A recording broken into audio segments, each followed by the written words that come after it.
pessoal, tudo bom com vocês? Aqui é a professora Zilanda Souza e nós chegamos a mais um episódio da nossa série Um Protocolo de Alfabetização para o Meu Filho. Hoje nós vamos abordar a chamada sílaba complexa. Então, a sílaba complexa é ou não é complexa? Nós vamos refletir um pouquinho sobre essa etapa do processo de alfabetização.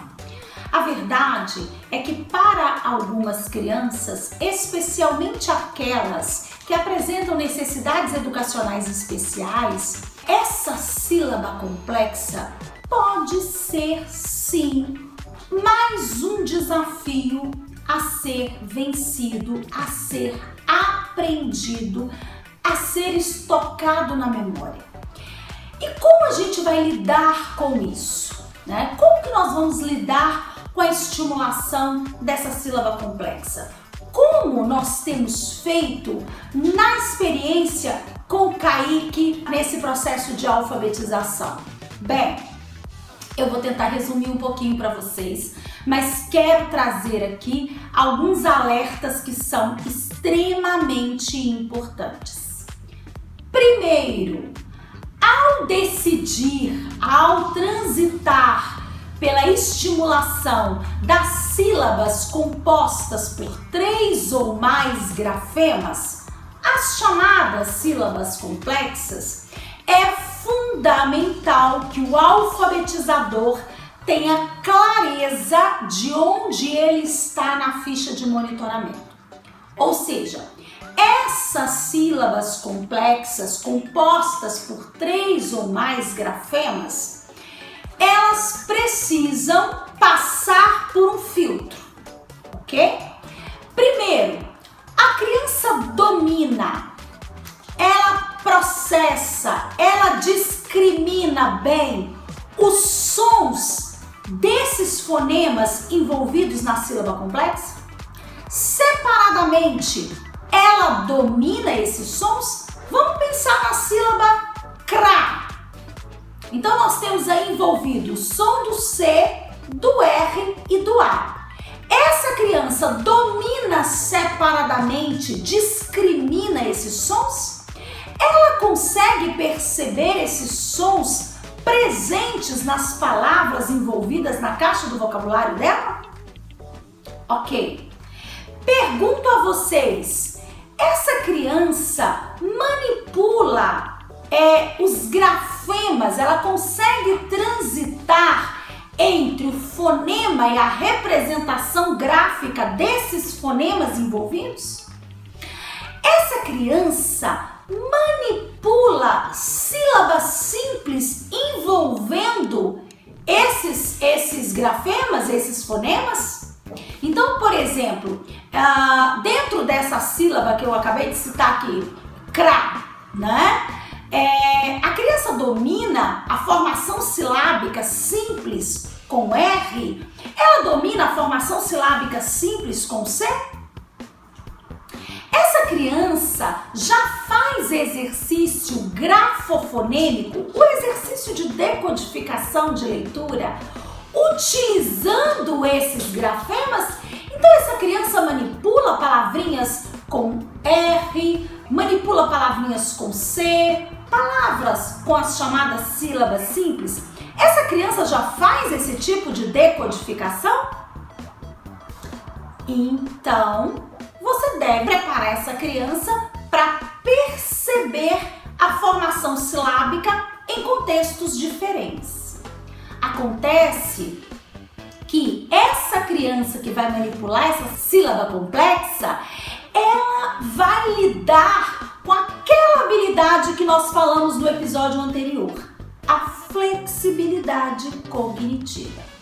Ela vai lidar com uma sílaba, com um pedacinho composto por mais sons. Ela vai lidar com um posicionamento de um som em lugares diferentes, quando ela tiver que manipular, por exemplo, CRA e CAR, né?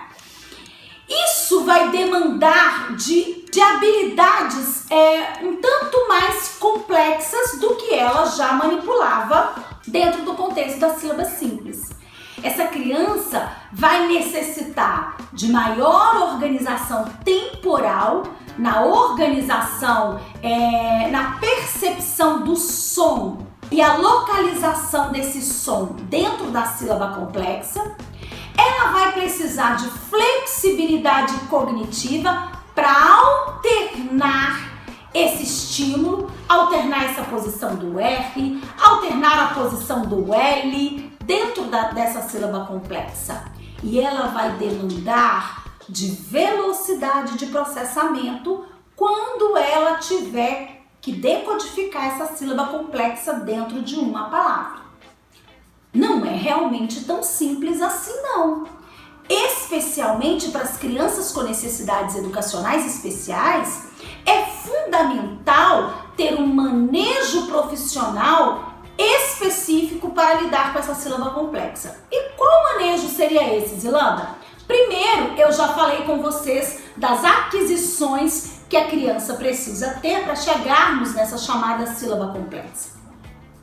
Mas essa criança já está lendo palavrinhas com sílabas simples. Ah, Zilanda, então eu vou colocar palavras com sílaba complexa e vou ensinar.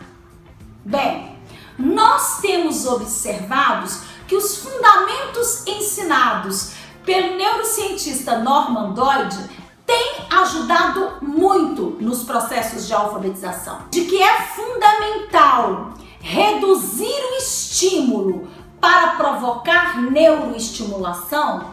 Ele está dizendo o seguinte em alfabetização: se você vai retomar uma novidade, uma alternância, um novo contexto de decodificação, a sílaba complexa é um novo contexto. A orientação é: sai da palavra, reduz o estímulo, provoca uma manipulação específica. É o que nós fizemos com Kaique, foi fundamental. Ele já estava lendo palavras com sílabas simples e já está lendo frases. Porém, na hora de entrar com a sílaba complexa, nós fizemos um retorno.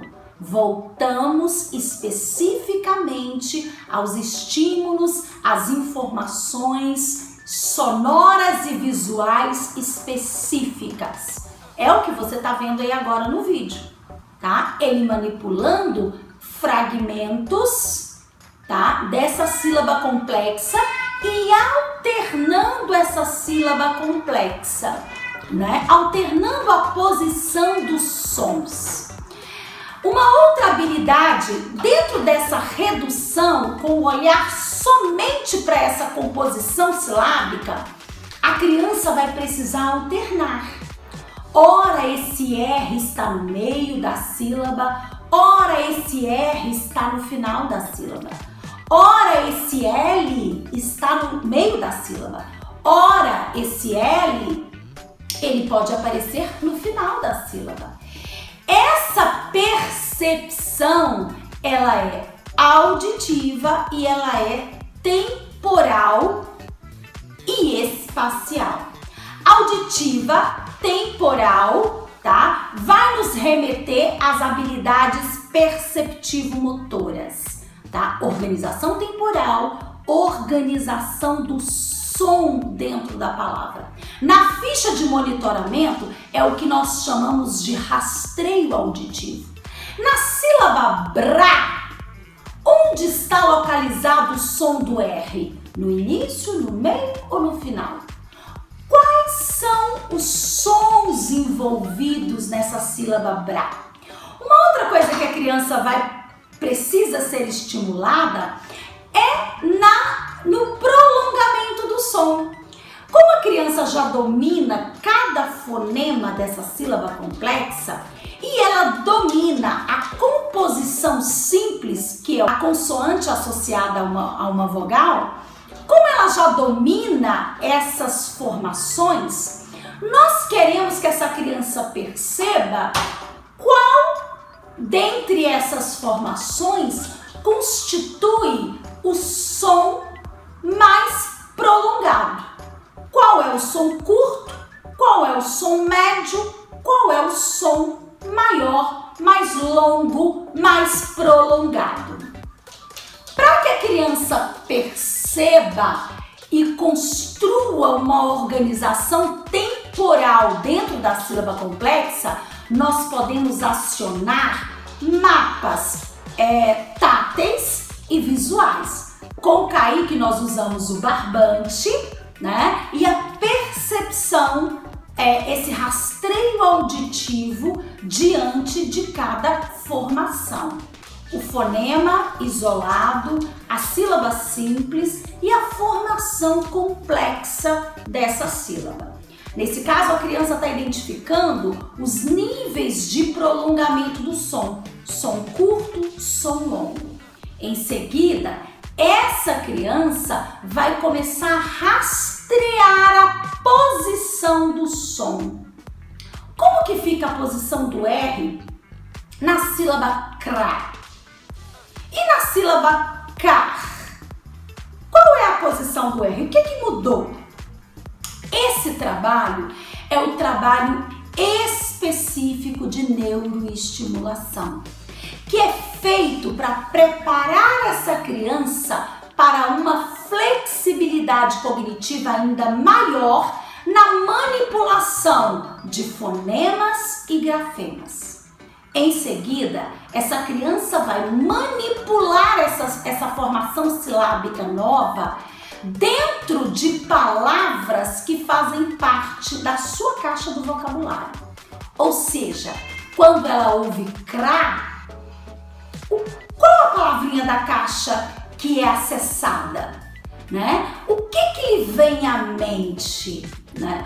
Qual é o acesso de vocabulário que essa criança faz?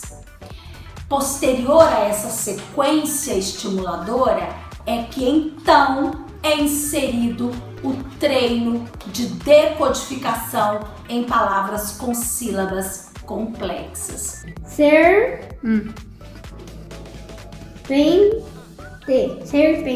Ou seja, essa criança ela é levada novamente a uma estimulação específica, atendendo às demandas das habilidades envolvidas, e em seguida ela é levada a fazer a diferenciação. Dois conceitos que eu trabalho no curso de alfabetização multissensorial: neuroestimulação, neurodiferenciação, que é quando nós vamos testar essas posições desses fonemas dentro da sílaba e vamos acessar as palavrinhas que contêm essas novas formações. A partir daí, nós temos uma preparação para essa criança fazer decodificação, e não só fazer decodificação, mas fazer essa decodificação com fluência, com velocidade de processamento, porque ela foi preparada para isso. Então é isso que eu quero trazer para vocês hoje. Tenha um projeto de ação para cada etapa que você vai vivenciar com a criança. Zilanda, tem crianças que levantam a hipótese. É possível encontrar essa característica de desenvolvimento? Sim, especialmente nas crianças com desenvolvimento típico. Elas podem sim aprender uma sílaba complexa e levantar a hipótese e descobrir todas as outras, sem tanta estimulação específica. Mas nós não lidamos só com um padrão de cognição. Nós lidamos com a diversidade, nós lidamos com crianças que apresentam desenvolvimento diferente. Por isso, nós precisamos atender a essas demandas. A demanda da criança com necessidades educacionais especiais, a criança disléxica, a criança com autismo, com deficiência intelectual, pode demandar desse olhar que envolve esse treino, essa estimulação bem padronizada, que envolve os fundamentos da neuroestimulação e da neurodiferenciação. Grande abraço para vocês, até o nosso próximo episódio.